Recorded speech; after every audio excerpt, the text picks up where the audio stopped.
How your to-do list is making it harder for you to finish your PhD. Actually, this is a topic that was inspired by a client of mine because one of the first things that I do when I start working with a PhD student is take a look a little bit at their to-do list, what is their typical timeline, and see what are some mistakes that they are making that are really costing them both time and mental energy. I said, why not discuss that in a video and help more people so that if you're doing this, if you're making these mistakes, you can correct them and gain some time and save some time basically. And I would say take back that mental energy that we know it's very, very precious, especially if you are an exhausted PhD student.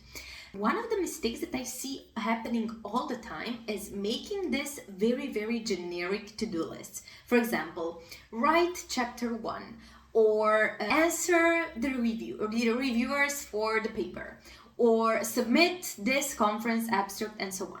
And when I ask people, do you see a problem with the list? The general public would say, no, it's not a problem, it's a specific task, it makes sense and so on. However, when we are working in science, when we are doing a PhD, all of those tasks are not just that task. They actually contain a dozen of tiny steps that are actually required in order to check that one thing off your to-do list. For example, if you writing chapter 1 isn't only writing chapter 1, it's making sure that the plots are ready for chapter 1, deciding what goes into chapter 1, deciding in which order should the things be written in chapter 1, deciding what are the subsections, checking all of that with your supervisor, writing it, checking it again with your supervisor, and then we can consider it done.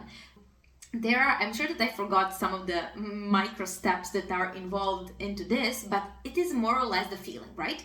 When we are constantly doing this to ourselves, we get that feeling of, oh, again, I'm working all day, I'm exhausted, but I have nothing to show to prove that I've been working that long. And that's because you are not listing your steps, your tasks in a specific way, but you are rather generalizing them into writing chapter 1. Instead, if you say, I need to check this with my supervisor, decide what goes into section 1 of chapter 1, figure out how to remake or how to clean up the plot that shows this thing in chapter 1, then you have not only a much more specific view into what needs to be done, but you also are giving yourself the chance to actually cross the things off of your to-do list. And even though it might be just a psychological trick, it really does the job when we have so many tasks going on, when we are maybe finishing our thesis, when we are juggling some side projects, maybe doing experiments still, or having a supervisor that simply isn't there to support us with all of that. So you want to make it easy for yourself. You want to actually, these tiny steps, these to-do lists, how you define the process to be something that is helping you within the same process, which means that your tasks, whatever those are, especially in the latest stage of your PhD, have to be very, very, very specific. Because what is the problem then? When you followed your own advice and you say, I'm going to write chapter 1 today, let's say you start on Monday, chapter 1, amazing.